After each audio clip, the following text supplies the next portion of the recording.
실력이 없는 것보다 우리를 무능하게 만드는 것이 있습니다. 그건 실력이 없는 게 아니고 자신감이 없는 겁니다. 나는 그 일을 못해. 난 노래를 못해. 난 못할 거야. 자신감이 없는 것은 실력이 있는데도 그것이 빛나지 못하게 합니다. 가끔 이제 필리핀에 가면은 조그만 애들이 그 영어를 이렇게 잘해요. 그 영어를 이렇게 배운 적도 없는데 그렇게 잘한대요. 근데 놀라운 사실은 저와 함께 갔던 청년들은 걔네들보다 훨씬 영어를 오래 공부했는데 분명히 시험 보면 걔네들보다 더 잘 맞을 텐데 한마디도 영어를 못해요. 자신감이 없어요. 걔네들은 막 틀린데도 막 해요. 근데 우리 애들은 아는데도 못해요. 틀릴까봐. 자신감이 없는 거죠.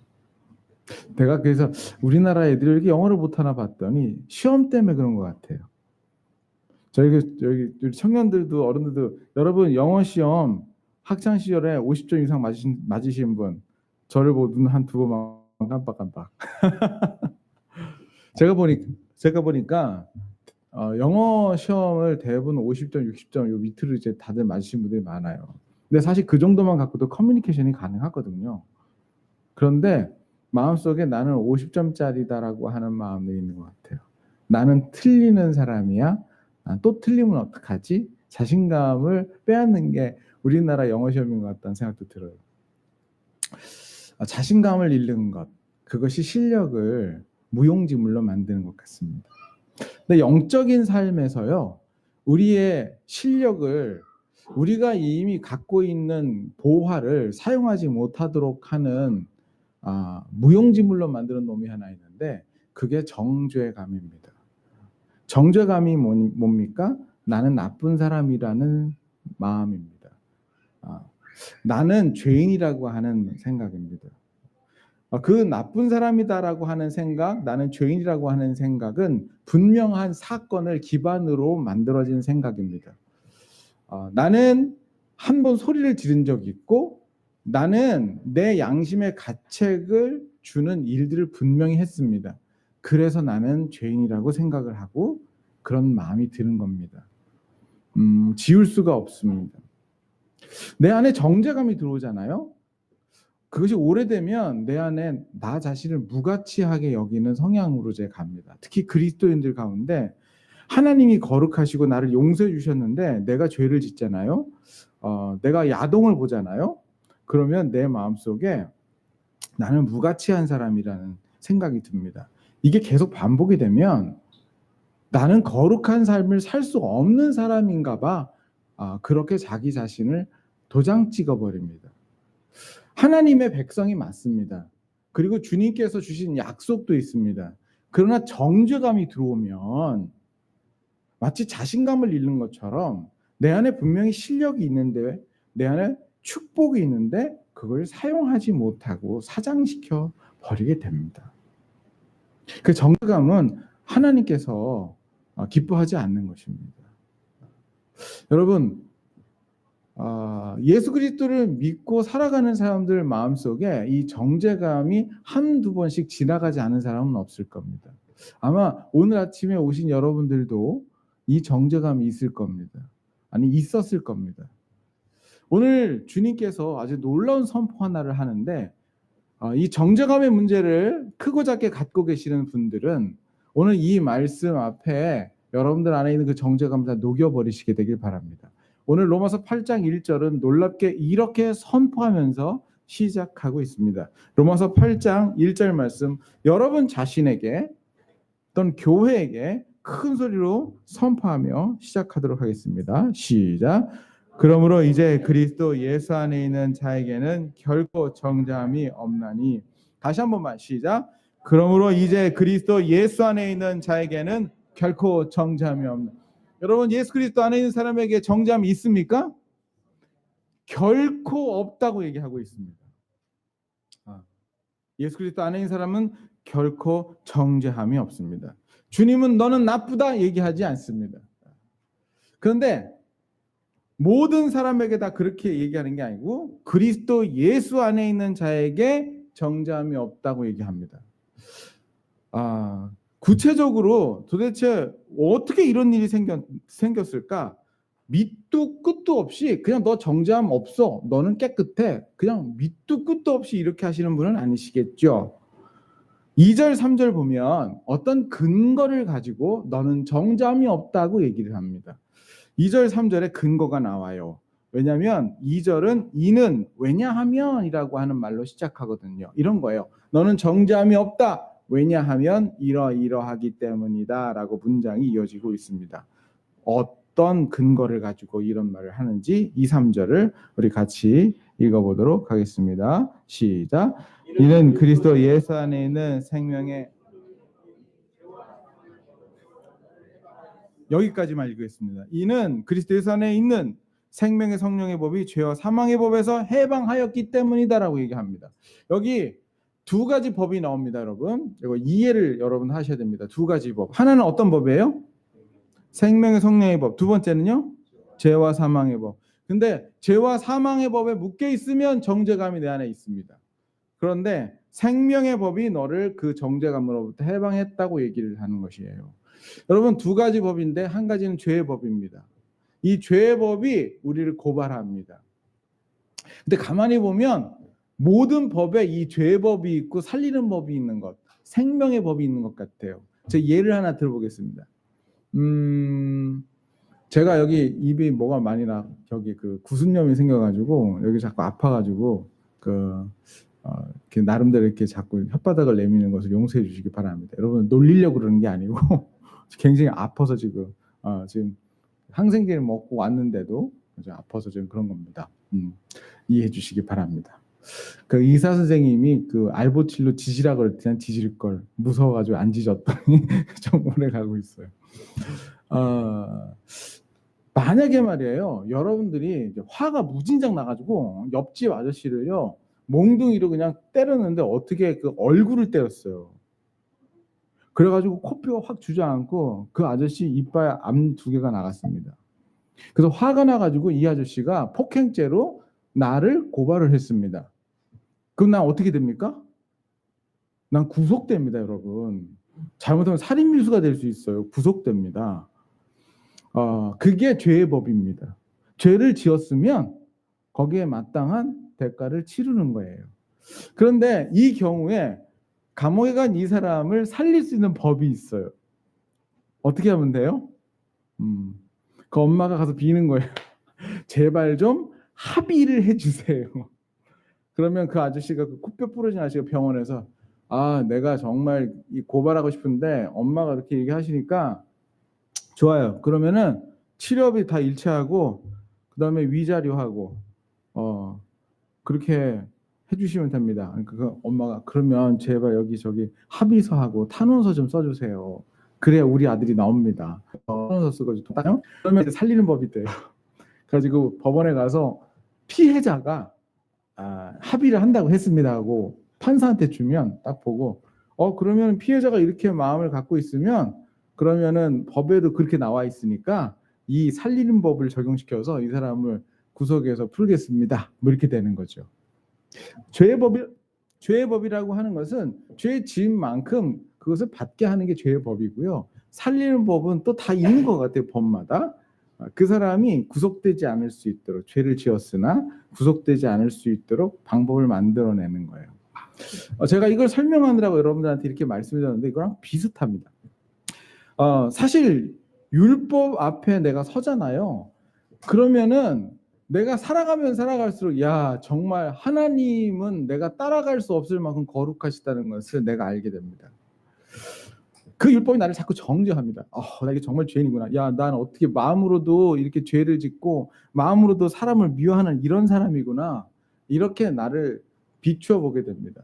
그 정죄하게 되면 그 법에 따르면 난 죽을 수밖에 없는 거예요. 근데 성경에 보게 되면 살리는 법을 비추어 보게 됩니다. 그 정죄하게 되면 그 법에 따르면 난 죽을 수밖에 없는 거예요. 근데 성경에 보게 되면 살리는 법을 하나님께서 만들어 놓으셨는데 이스라엘 백성들한테는 이렇게 하셨습니다. 양을 죽여라. 대신 죽이면 그것 때문에 네가 살 것이다라고 살리는 법을 만들어 주셨어요. 여러분들도 잘 아시지만 그 양을 죽이는 그 방법은 결국 예수 그리스도를 비추고 있습니다. 뒤에도 그 예수 그리스도의 이야기들을 하고 있습니다. 그 살리는 법을 어떻게 만들었는가 이런 이야기를 하고 있습니다. 여러분 드디어 3절 4절입니다. 3절 4절 읽겠습니다. 시작. 율법이 육신으로 말미암아 연약하여 할 수 없는 그것을 하나님은 하시나니 그 죄로 말미암아 자기 아들을 죄 있는 육신의 모양으로 보내어 육신의 죄를 정하사 육신을 따르지 않고 그 영을 따라 행하는 우리에게 율법의 요구가 이루어지게 하려. 여기 3절에 보게 되면 예수 그리스도 안에 있는 것, 예수님이 하신 것, 이 예수님의 하신 일들이 3절에 나옵니다. 예수님이 어떤 일을 하셨어요? 돌아가셨다는 여러분들이 다 아는 그 얘기가 이 안에 쓰여 있습니다. 여러분 예수님께서 죽을 수밖에 없는 우리들을 위해서 대신 죽었다라고 말씀해 주시고 계십니다. 그게 예수 그리스도 안에 있는 생명의 법이고 예수님이 하셨던 일입니다. 사랑하는 성도 여러분, 여기 계신 우리 오늘 복음 전하는 교회에 오신 모든 분들은 다 알고 있는 이야기와 고백을 한번 듣고 싶은데 주 예수 그리스도께서 여러분들을 위하여 십자가에 죽으시되 저주받아 죽으시고 이 땅에는 모든 인류의 죄를 다 짊어지고 완전하게 깨끗하게 해결해 주셨다라고 믿으면 아멘 합시다. 아멘. 아멘입니다. 여러분 예수 그리스도의 생명 하나가 이 땅에는 모든 인류의 죄를 다 깨끗하게 씻고도 남을 수 있다라고 믿으면 아멘. 여러분 이 땅에 있는 모든 개미의 피를 다 합쳐야 우리 아들의 피 한 방울보다 우리 윤선이의 피 한 방울보다 가치 있지 않습니다. 이 땅에는 모두 개미들을 위해서 우리 아들을 죽일 수 없습니다. 그러나 하나님은 이 땅에 있는 모든 인류를 위해서 자기 아들 독생자 예수 그리스도를 죽이셨습니다. 이 땅에는 수억, 수십억의 사람들의 모든 생명을 다 합쳐도 예수 그리스도 한 분의 생명과 바꿀 수 없는데 우리 주님은 그것을 주셨습니다. 이런 겁니다. 100만 원으로 충분한 그 대가를 우리 하나님께서 30억을 주고 치르신 겁니다. 갚고도 남을 수 있을 만큼. 그래서 우리 예수 그리스도께서 이 땅에 오셔서 육신을 입으시고 나무에 달렸는데 나무에 달린 자마다 저주 아래 있는 자라 말씀하셨다 그렇게 하셨습니다. 입으시고 나무에 달렸는데 나무에 달린 자마다 저주 아래 있는 자라 말씀하셨다 그렇게 하셨습니다. 우리 주님께서 모든 사람을 위하여 자기 생명을 내주셨다고 얘기합니다. 하나님이 세상을 이처럼 사랑하사 독생자를 주셨으니 이는 저를 믿는 자마다 멸망치 않고 영생을 얻게 하려 하심이니라 이렇게 말씀해 주셨습니다. 그 예수 그리스도의 사건이 정말 객관적인 사건인데 정말 있었던 사건인데 그 사건을 믿는 사람은 그 사건이 자기 사건이 된다는 것입니다. 여러분 아무리 객관적인 사건이지만 그 사건을 내가 믿지 않으면 내 것이 되지 않습니다. 지금 11번가에서 세일이 지금 한참 시작되고 있습니다. 제가 보니까 9만 원짜리 전동 드라이버가 49,000원에 팔리고 있습니다, 여러분. 이렇게 아무리 객관적인 지식을 얘기를 해줘도 11번가에 안 들어가면 자기 것이 안 되는 겁니다. 그러나 이것을 얘기를 했을 때 이걸 믿고 들어가면 그 사건은 자기 사건이 되는 것입니다. 예수 그리스도의 사건도 마찬가지입니다. 사랑하는 성도 여러분, 하나님의 아들 독생자 예수 그리스도께서 당신의 죄를 위해서 죽으셨습니다. 이것이 객관적인 사건인데 이것을 믿고 내가 그 안으로 들어가면 그것은 나의 사건이 되는 것입니다. 그러나 아무리 예수 그리스도께서 당신을 위해서 죽으셔도 그것을 여러분들이 믿지 않으면 당신과 관계없는 사건이 되는 것입니다. 누가 구원을 얻겠습니까? 누구든지 주의 이름을 부르는 자가 구원을 얻는 것입니다. 누구든지 예수 그리스도를 믿는 자가 구원을 받는 것입니다. 성도 여러분, 오늘 아침에 이 복음을 들어야 될 사람이 여기 있습니다. 막연하게 교회만 다니면 구원받을 줄 아는 사람들, 교회 왜 다니는지 잘 모르고 있으셨던 분들이 혹시 계시다면 오늘 다시 복음을 들으십시오. 그리고 당신을 위해서 죽으신 그 예수 그리스도를 나의 주, 나의 하나님으로 영접하는 은혜가 여러분들에게 있게 되기를 축복합니다. 그 얘기를 하는 것입니다. 그 사건을 기반으로 예수 그리스도 안에 있는 자, 그 예수 그리스도를 믿는 자에게는 결코 정죄함이 없다고 얘기를 합니다. 여러분, 예수 그리스도를 믿는 우리도 죄를 지을 수 있습니다. 예수님을 믿고 열심히 살아보려고 그랬는데, 그런데 내가 어느 순간 거짓말을 하게 됩니다. 나도 모르게 마음속으로 사람을 미워하게 됩니다. 성경에 하지 말라는 죄를 지을 수 있습니다.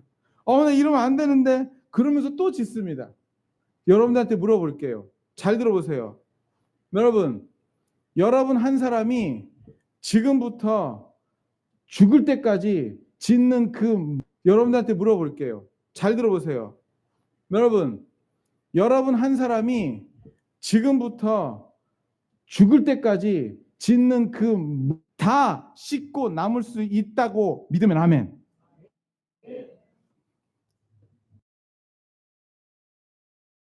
우리 집사님 예수 믿으시죠? 아멘.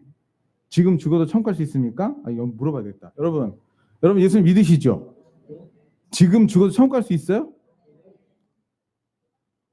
립싱크 하신 분 계시는 것 같아. 네. 지금 죽어도 천국 갈 수 있으면 아멘. 네. 여러분들의 힘이 아니요 행위가 아니요 예수 그리스도의 약속으로 말미암아 구속으로 말미암아 구원받습니다. 내가 근데 가끔 시츄에이션을 만들어서 얘기해요.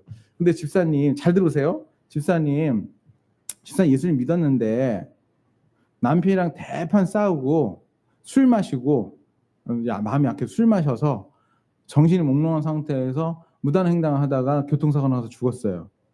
집사님이. 여러분들이 자, 천국 가요, 지옥 가요?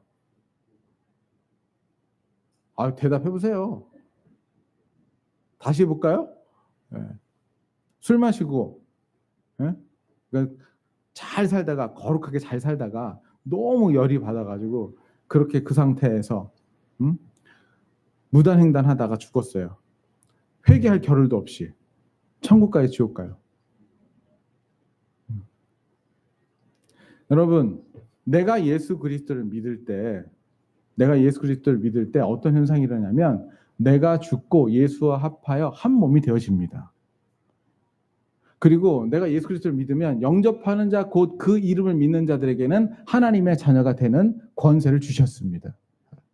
그리고 그것은 나에게 준 자는 내 손에서 아무도 뺏을 수 없다고 말씀해 주시고, 주님께서 우리들에게 주신 구원은 하나님께서 이미 하나님이 결정해서 주신 것이지 내 행위로 말미암아 준 것이 아니기 때문에 그 선택은 나에게 있는 것이 아니라 이미 하나님으로부터 시작한 것이고 하나님이 붙든 것입니다. 내가 붙든 게 아니라 하나님 붙든 것입니다. 그렇게 시작된 구원입니다. 그리고 하나님이 선택한 나의 죄를 위해서 주님이 갚으신 그 예수 그리스도의 보혈의 공로는 나와 같은 죄인이 수십억 명이 있어도 그 모든 죄를 덮고도 남을 수 있을 만큼의 은혜인 것입니다. 사랑하는 성도 여러분, 예수 그리스도의 십자가의 은혜의 깊이는 60억 인구의 모든 죄를 합한 것보다 훨씬 더 깊습니다. 이 믿음이 우리들에게 있으면, 그리고 그것 때문에 내가 감격하게 되면 그 사람 예수 그리스도의 사랑에 묶일 수밖에 없습니다. 누가 나를 이렇게 사랑하리요? 누가 나를 이렇게 나를 붙들리요? 이렇게 사랑하리요? 누가 나를 이렇게 나를 붙들리요? 그 사랑을 너무 내가 감격하잖아요. 그러면 그 사랑을 생각할 때마다 내가 다른 사람을 용서할 수밖에 없어요. 만약에 말이에요, 내가 이 사랑을 받았는데 이거를 보고 예수님께서 모든 죄를 다 용서하셨어? 그럼 맘대로 살아도 되겠네? 그렇게 해가지고 맘대로 살잖아요. 이 사람에 대해서 칼빈이 얘기했어요. 선택서를 얘기한 칼빈이 뭐라 그러냐면 이렇게 얘기했어요. 만약에 그런 사람이 있다면 내가 단언하건대 그 사람은 결코 그리스도인이 아니다. 그렇게 얘기했어요. 저도 동일한 생각입니다. 만약에 내가 예수 그리스도께서 그 사랑을 주셔서 내가 마음대로 살아도 된다 생각하고 지 마음대로 살게 되면 그 사람은 예수님을 교리적으로는 만날 수 있는지 모르겠지만, 만난 사람인지는 모르겠지만 예수님을 인격적으로 만난 사람은 아닙니다. 여러분, 저도 죄를 짓습니다. 저도 이 정죄감 때문에 늘 힘들어하다가 어느 순간에 하나님, 내가 이런 죄를 졌는데도 주님이 용서하시나요? 근데 주님이 말씀하셨어요. 예스. 정말요? 나같이 못난 사람도 주님 용서하시나요? 예스. 정말요? 나같이 못난 사람도 주님 용서하시나요? 예스. 제가 만일 우리가 우리 죄를 자백하면 저는 미쁘시고 의로우사 우리 죄를 사하시며 모든 불의에서 우리를 깨끗게 하실 것이요. 이 말씀이 내 안에 딱 떨어지는 순간, 내 안에 있는 정죄감이 싹 하고 날아가는 순간에 이런 나를 용서해 주신 하나님의 은혜를 내가 딱 경험하니까요, 세상에 내 마음속에 용서하지 못할 사람이 없더라고요. 이런 극악무도한 나를 예수님이 용서해 주셨는데 내가 누구를 용서를 못해요. 제가 그 순간 알았어요. 정말 예수 그리스도의 사랑을 받은 사람은 다른 사람을 용서할 수 있는 능력이 생긴다는 것이에요. 성도 여러분, 예수 그리스도의 우리가 정죄함이 없는 이유는 말이에요, 주님이 정죄하지 않는 이유는 예수 그리스도의 십자가의 사랑이 여러분들의 죄보다 크기 때문에 그렇습니다. 그래서 내 안에 정죄감이 몰려올 때, 내가 죄를 지을 때 내가 그 정죄감 속으로 들어가지 않는 방법이 하나 있습니다. 그건 뭐냐면 내가 지은 죄에 대해서 집중하는 것이 아니라 이 죄를 덮고도 남을 수 있는 은혜를 나에게 주신 그 예수 그리스도를 집중하여 바라보는 것입니다. 내가 십자가를 바라보게 되면, 나를 구원하신 십자가의 은혜를 묵상하게 되어지게 되면 내 안에 있는 죄가 녹는다는 것을 발견하게 되어져요. 성도 여러분, 죄를 지을 때마다 여러분들이 가야 될 곳은 다시 십자가 밑이라고 하는 것을 기억하시게 되길 바랍니다. 죄를 묵상하지 마십시오. 예수님을 묵상하십시오. 여러분들의 연약함 속으로 들어가지 마십시오. 하나님의 은혜 속으로 들어가시길 바랍니다. 내가 예언할게요. 여러분, 내일도 죄 집니다. 내일 모레도 죄 질 거고요. 여러분들의 성격은 금방 안 바뀔 겁니다. 또 힘들어질 겁니다. 그때마다 여러분 자꾸 가슴 찢고 나는 왜 이럴까 그러시겠습니까? 아니요, 그러지 마십시오. 이런 나도 나를 용서 못하는 나를 지극히 사랑하사 자기 아들 독생자를 주신 하나님을 기억하시고 그분에게 집중해 보십시오. 그럼 놀라운 일이 하나 생깁니다. 제가 가끔 얘기하는 건데, 여러분, 분홍색 코끼리 신디롬이라는 게 있어요.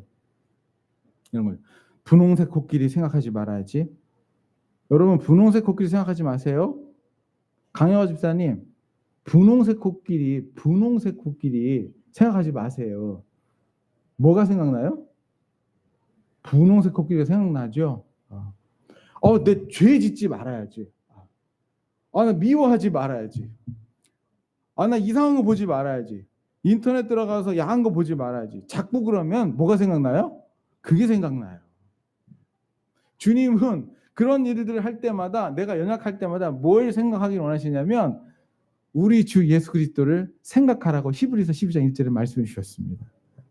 성도 여러분, 무엇을 하든지 무슨 기림이 있든지 항상 그런 것들을 생각하는 여러분, 십자가와 복음을 생각하는 여러분, 그래서 이길 수 있는 힘을 가지신 여러분 되기를 주님의 이름으로 축복합니다.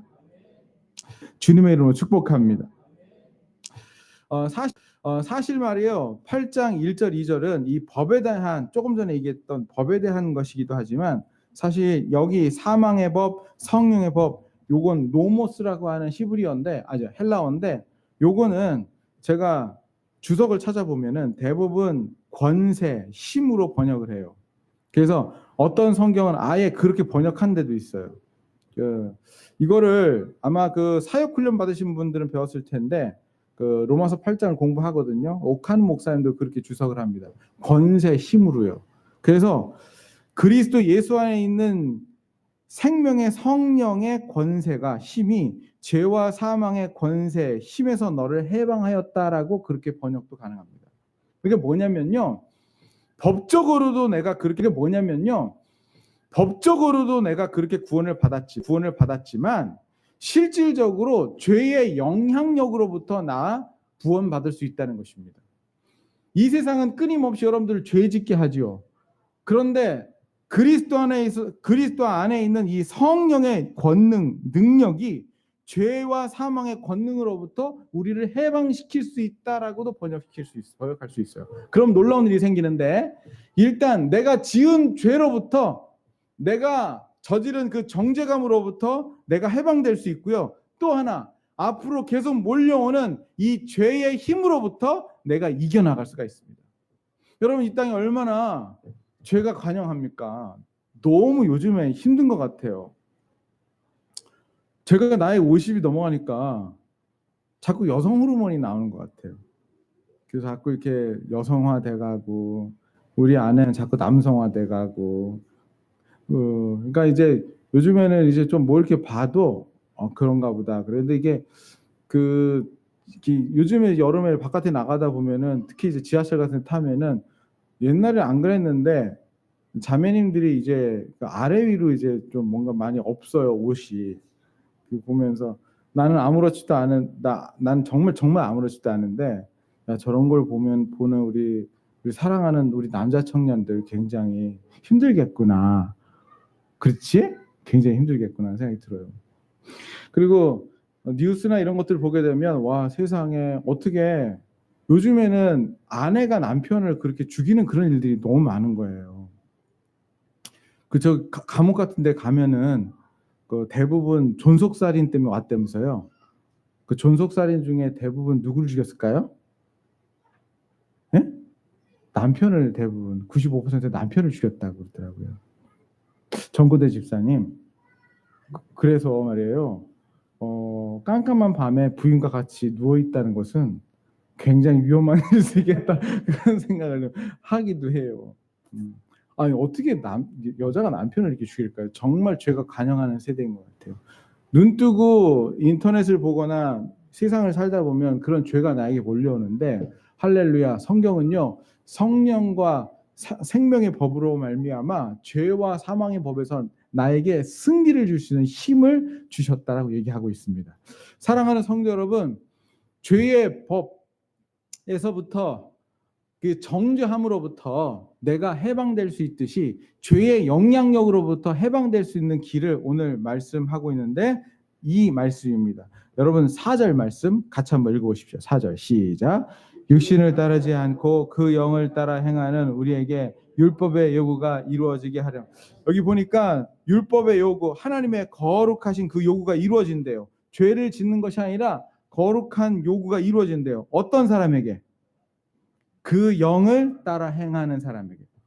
여러분, 그 영은 성령입니다.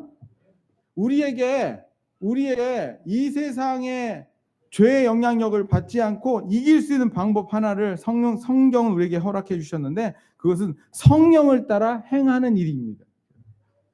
여러분, 여행을 가는데요, 지도를 펼쳐놓고 자기가 해석하며 가는 사람하고요, 가이더를 따라가는 사람하고 차이가 있습니다. 오늘 이 말씀은 네가 알아서 성경을 해석하면서 가라고 하는 것이 아니고요, 성령을 너에게 줄 테니까 그 성령을 따라서 행하라고 그렇게 얘기하는 것입니다. 여러분, 육신의 소욕도요, 내가 요번에 저 사람보다 기도 많이 해야지 생각으로 육신의 소욕도 기도할 수 있습니다. 육신의 속을 가지고 경쟁적으로 성경까지 읽을 수 있어요. 어떤 행동을 하느냐도 중요하지만요, 무엇 때문에 그것을 하느냐도 더 중요합니다. 사랑하는 성도 여러분, 나는 여러분들의 신앙생활이 육신의 힘으로 하는 것이 아니라 성령의 능력으로 하는 것이게 되기를 주님의 이름으로 축복합니다. 그래서 성령을 따라 행하라고 얘기합니다. 한 가지 확실한 거 말씀드릴게요. 예수 그리스도를 믿는 모든 사람들 안에 성령이 있음을 믿습니다. 왜냐하면 성령으로 말미암지 않고는 예수를 주라 시인할 수 없기 때문에 그렇습니다. 여러분들의 입술에 예수 그리스도를 주로 시인하시는 모든 분들에게 성령이 있음을 믿습니다. 어떤 사람은 약하게, 어떤 사람은 강력하게, 그 성령이 안에 있는데 그 성령께서 우리들에게 뭔가 말씀하신다고요. 그 음성을 들어야 됩니다. 그러면 성령은 우리들에게 어떻게 역사할까요? 우리 안에 성령이 있다는데 어떻게 성령을 따라 행할까요? 어떻게 따를까요? 5절 말씀에 힌트가 있습니다. 어떻게 따를까요? 5절 말씀 읽겠습니다. 시작. 육신을 따르는 자는 육신의 일을, 영을 따르는 자는 영의 일을 생각. 자, 여기 보니까 영의 일을 뭐 한다고요? 이것이 영을 따라 행하는 사람의 첫 번째 일입니다. 예수님도 그런 말씀하셨어요. 보혜사 성령이 오시면 내가 한 말을 생각나게 하시리라. 그래서 성령이 오시면요, 성령께서 원하는 생각이 나게 합니다. 근데 언제 나게 할까요? 그냥 길 가다가 나게 할 수도 있지만요, 대부분 하나님의 말씀을 듣다가 생각나게 하시는 경향이 있습니다. 그날 설교를 듣는데 사실은 그 문맥과 관계없이 예화 하나를 듣다가 그게 나한테 꽂히는 경향이 있고, 어떤 경우에는 그냥 메인 말씀은 아닌데 목사님이 얘기하는 그 말씀 가운데 한 단어가 나에게 딱 올 때도 있습니다. 정말 사람마다 틀립니다. 성령께서 하시는 그런 일들입니다. 어떤 경우에는 묵상을 하다가 하나님께서 내게 강한 감동을 주실 때가 있습니다. 생각나게 하시는 겁니다.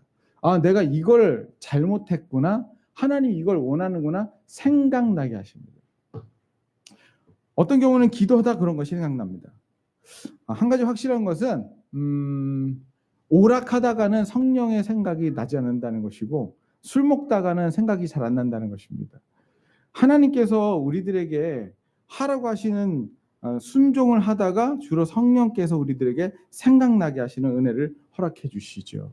사랑하는 성도 여러분, 나는 여러분들 안에 성령께서 생각나게 하시는 은혜가 있게 되길 바랍니다.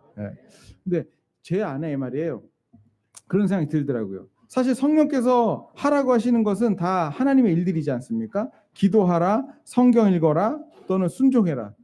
그런데 성령께서 그 사람에게 지금 하라고 하시는 것은 하나님께서 뭔가 작업을 하시고 일하시려고 그 생각을 나게 하시는 것입니다. 예를 하나 드리겠습니다. 베드로가 늘 하나님의 말씀을 묵상하는 사람이었었는데 어느 날 이렇게 잠을 자려고 누웠는데 그날 성령께서 뭔가 역사를 하셨어요. 환상을 보여주셨습니다. 그게 이방인에게 가라고 하는 말씀이었습니다. 이방인에게 가라고 하는 음성을 베드로에게 주셨을 때 우리는 알고 있어요. 고넬료에게 이미 하나님이 작업해 놓으셨다는 것을. 하나님께서 그 사람에게 지금 해야 될 일들을 말씀해 주시는 겁니다. 그리고 지금 해야 될 일은 하나님께서도 이미 지금 작업하시고 계신 일들이라는 것입니다. 그 일들을 했을 때 어떤 일이 생기냐면, 성령이 생각나게 하신 것을 했을 때, 내가 순종했을 때 하나님의 역사하심을 나의 삶 속에 경험하기 시작합니다. 저는 1999년에 처음 성령의 음성을 듣는 것을 잊지 못합니다. 그날 메시지를 제가 들었는데 용서에 대한 메시지를 들었어요. 부모님을 용서하고, 그리고 네가 잘못했던 것에 대해서 누구에게 용서를 구하라고. 근데 다음 날 아침에 30분씩 예배를 드리는, 1시간 예배 드리는데 기타를 앞에서 형제 하나가 치고 50명 예배를 드리는데 처음부터 끝까지 예배를 드릴 수가 없었어요. 눈물을 흘리느라고. 마음속에 강하게 제 안에 주신 음성이 하나 있었습니다. 제 동생에 대한 거였었어요. 제 남동생은 어렸을 때 저랑 비교가 많이 됐습니다. 저는 아버님에게 인정받고 얘는 인정 못 받고, 나는 아버지가 원하는 학교를 들어가고 얘는 그러지 못하고, 무슨 일을 하더라도 난 끝장을 보고 얘는 끝장을 못 보고, 제가 기타를 좀 잘 치니까 얘는 크로마프를 배운다고 크로마프를 그때 돈 4만 원 주고 샀는데 치다가 말았어요. 근데 기타를 친 나는 그걸 보니까 10분 만에 그걸 다 하겠더라고요. 그러니까 얘가 크로마프를 포기하더라고요. 이번에 만도린을 갖고 왔어요. 그 만도린을 형이 안 하는 걸 한다고 치는데 가만히 보니까 도레미파 솔라시도 그 운지법이 기타랑 비슷하더라고요. 10분 만에 쳤어요. 그가 만도린 안 치는데요. 그다음 이번에 바이올린을 치겠다고. 근데 바이올린을 이렇게 막 치는데 가만히 보니까 도레미파 솔라시도를 보니까 나도 하겠더라고요.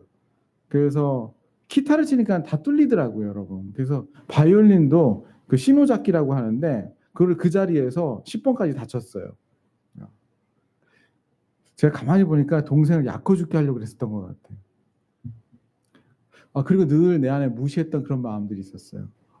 근데 예배 드리는데 그게 확 하고 오는 거예요. 동생한테 잘못했던 거. 만도린 친 거. 바이올린 친 거. 동생한테 너 실업계 나왔다 그런 거. 실업계 친구들 데리고 오면 무시한 거. 이게 막 오는 거. 그래서 마음속에 도저히 이게 전화를 안 하면 안 되겠다는 그런 마음이 있어서 예배 끝나자마자 달려갔어요. 공중전. 그때는 공중전화라서 가서 동생한테 전화를 했어요. 집에다 전화했는데 동생이 받더라고요. 내가 정말 처음으로 동생한테 한 번도 미안하다는 얘기 한 적이 없는데, 영민아, 내가 이러 한 거 너무 미안해. 너무 미안해. 성령 하나님이 나한테 용서 구하라고 하는데 나 너한테 이걸 구하지 않으면 내 마음이 미칠 것 같아서 전화했는데 동생이 뭐라 그랬는지 알아요? 동생이 그때 한참 주님하고 동행하는 그런 시간들을 보냈는데 저한테 그러더라고요. 형, 사실 나 형한테 그런 마음이 있었는데 형이 나한테 미안하다고 얘기하는데 30년 동안 내 안에 있었던 그 응어리가 확 녹는 것 같아. 여러분, 그 이후에 동생하고 가장 친한 친구가 됐어요. 하나님이 회복시켜 주셨습니다. 여러분, 30년 동안 응어리가 말 한마디로 어떻게 풀릴 수 있을까요? 하나님께서 이미 그 일들을 행하고 계셨던 것이죠. 저는 그날 아침에 하나님의 일하심을 경험했습니다. 성령께서 살아계시더라고요. 살아계신 하나님이 여러분들의 삶에도 나타나실 수 있으십니다. 저는 성령의 음성을 듣고 생각나게 하신 걸 순종함으로 하나님이 여러분들의 행하신 일들도 경험하시게 되기를 주님의 이름으로 축복합니다. 좀 빨리 해야 될 것 같아요. 여러분, 6절 보게 되면 성령의 생각과 성령의 생각이 아닌 걸 구분할 수 있는 방법을 얘기하고 있습니다. 6절 말씀 읽겠습니다. 시작. 육신의 생각은 사망이요, 영의... 여러분, 성령의 생각은 여러분들을 절망시키지 않습니다. 성령의 생각은 여러분들을 우울하게 만들지 않습니다. 성령의 생각은 여러분을 정죄하지 않습니다. 죄를 지적합니다. 그러나 그것은 회개를 위한 것이지 정죄를 위한 것이 아닙니다. 그래서 여러분들 마음속에 혹시 그런 생각들이 있거든 그것을 구분하시기를 바랍니다. 육신의 생각은 사망이요, 영의 생각은 생명과 평안이다. 어떤 사람은 은사 받았다고 그래가지고 그 다른 사람들 막 그 정죄하는 사람들이 있어요. 그거 가짜일 수 있습니다. 왜냐하면 성령의 생각은 생명과 평안을 주는 것이고 육의 생각은 사망을 주는 것이라고 하는데 결코 성령님은 그 사람을 좌절시키거나 어렵게 만들지 않습니다. 회개를 위해서 말씀하실 수는 있으십니다. 세 번째 7절 말씀 같이 한번 읽어보겠습니다. 시작. 육신의 생각은 하나님과 원수가 되나니 이는 하나님의 법에 굴복할 아니라 8절까지 읽겠습니다. 시작. 육신에 있는 자들은 하나님을 기쁘시게 할 수 없습니다. 여러분, 육신의 생각은 하나님의 법에 굴복할 수 없습니다. 만약에 여러분들이 어떤 생각이 왔는데 하나님 말씀에 굴복하고 있다면 그건 성령의 생각이 맞습니다. 여러분, 이렇게 우리가 성령의 소욕을 따라서 우리 안에 있는 죄를 이기고 있으면 말이에요, 우리 안에 큰 확신 하나가 들어오는데 내가 그리스도인이라고 하는 큰 확신입니다. 9절 말씀 같이 읽겠습니다. 9절 시작. 만일 너희 속에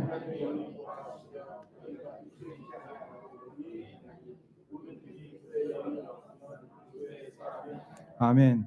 그럼 거꾸로 우리 안에 그리스도의 영이 있으면 그 사람은 그리스도의 사람인 것입니다. 여러분, 신앙생활은 이론이 아니라 실제입니다. 성령은 공허한 분이 아니라 지금 우리와 함께 계신 분이십니다. 구원은 우리에게 적용되는 것이지 우리가 공부하는 것이 아닙니다. 여러분, 요리를 책을 보고 하는 사람하고 직접 하는 사람하고는 정말 틀립니다. 나는 여러분들 안에 계신 성령을 경험해서 맛보아 아는 살아있는 그리스도인이 되기를 주님의 이름으로 축복합니다. 지금 오늘 이 시간에 성령께서 우리와 함께 계시는데 나는 여러분들이 오늘 그 성령님을 여러분들이 초청하시고 하나님, 성령과 함께 내가 동행하기를 원합니다 하는 기도를 주님께 올려드리며 오늘 아침 예배를 좀 마무리하고 싶은데, 우리 다 같이 일어나셔서 우리 좀 같이 기도했으면 좋겠습니다. 우리 먼저 기도했으면 좋겠는데, 우리 다 눈을 감으시고 좀 마음을 좀 비워주시고 하나님을 좀 바라봤으면 좋겠습니다. 하나님을 바라보시고, 하나님, 예수 그리스도의 십자가의 은혜가 내가 지은 죄보다 훨씬 깊다는 것을 믿게 하여 주옵소서. 그리하여 예수 그리스도 안에 있는 자에게는 결코 정죄함이 없나니 이 말씀을 그대로 100% 받아들이게 하여 주옵소서. 이 기도를 먼저 해야 될 것입니다. 하나님, 그리고 성령으로 말미암아 죄를 이기게 하신 것 감사합니다. 성령으로 말미암아 생각나게 하시는 그 하나님의 음성을 붙잡게 하여 주옵소서. 이 기도, 이 두 가지 기도 주님 앞에 했으면 좋겠는데, 여러분, 성령이 우리와 함께 계세요. 약속되신 그 성령이 우리와 함께 계십니다. 그분을 인정하시기를 바랍니다. 성령님, 그 음성 듣고 싶습니다. 성령님 동행하고 싶습니다. 우리 같이 한 목소리로 먼저 기도하도록 하겠습니다. 한 목소리로 기도하시겠습니다. 하나님 아버지, 하나님께서 우리와 함께 계신 성령님을 하나님 우리에게 허락해 주셔서 감사합니다. 생각나게 하시는 은혜가 우리 가운데 있게 하여 주옵소서. 하나님 아버지, 하나님께서 우리로 하여금 그 일들을 행하게 하신 주님의 은혜를 감사하나이다. 아버지 하나님, 우리가 성령의 생각과 세상의 생각을 구분하게 하여 아버지 하나님 사망으로 가는 것이 아니라 생명과 평안으로 가는 생각을 붙잡게 하여 주옵소서. 아버지 하나님, 우리 안에 주님께서 주시는 놀라운 평안을 붙들게 하여 주시기를 기도합니다. 하나님께서 우리에게 주신 생각을 붙들게 하여 주시기를 기도합니다. 하나님 아버지, 우리가 세상에 살면서 하나님 아버지 예수 그리스도의 능력을 붙들게 하여 주시고, 하나님 아버지 주님 주신 약속을 붙들게 하여 주옵소서. 내 감정과 내 생각을 따라가는 것이 아니라 하나님 아버지의 말씀을 따라가게 하여 주옵소서. 하나님 아버지, 사랑하는 성도들 마음속에 성령을 허락해 주신 것을 감사합니다. 하나님, 우리 안에 여러 가지 죄가 있고 그것 때문에 몰려오는 죄책감이 있는데, 주님 예수 그리스도의 십자가로 말미암아 그 모든 정죄감을 이길 수 있는 능력을 허락하여 주옵소서. 예수 그리스도의 십자가를 바라보게 하여 주옵소서. 하나님 또한 성령을 바라보게 하여 주시기를 기도합니다. 성령으로 말미암아 성령께서 주시는 생각으로 말미암아 평안을 얻게 하여 주시고 능력을 얻게 하여 주시고 하나님을 경험하여 알 수 있는 귀한 자리로 올라가게 하여 주옵소서. 주님, 따스한 성령께서 우리 가운데 오는 것을 보게 하시고 경험하게 하시고 그것 때문에 주님을 예배하는 아침 되게 하여 주옵소서. 예수님 이름으로 기도합니다. 우리 따스한 성령님 찬양하면서 하나님께 헌금하시겠습니다.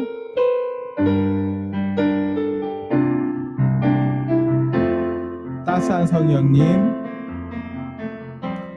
따스한 성령님, 마음으로 보내 내 몸을 감싸며 주어지는 평안함, 만족함을 느끼는 사랑과 진리에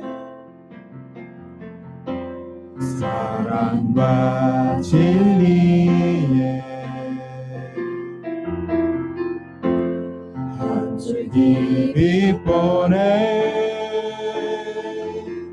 내 몸을 감싸며 주어지는 평안한 그 사랑을 느끼네, 그 사랑을 느끼네. 부르신 곳에서 나는 예배하네.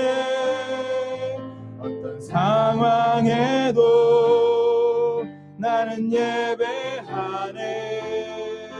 부르신 곳에서 나는 예배하네.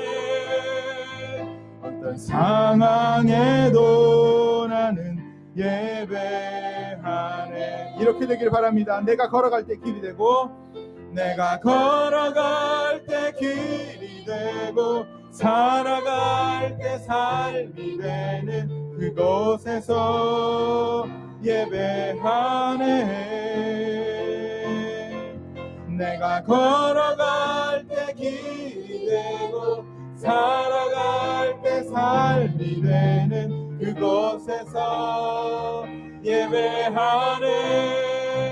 부르신 곳에서 나는 예배하네. 어떤 상황에도 나는 예배하네. 부르신 곳에서 나는 예배하네. 어떤 상황에도 나는 예배하네. 하나님 아버지, 내 안에 정죄감이 몰려올지라도 예수 그리스도의 십자가를 바라보고 다시 예배자로 나가게 하여 주옵소서.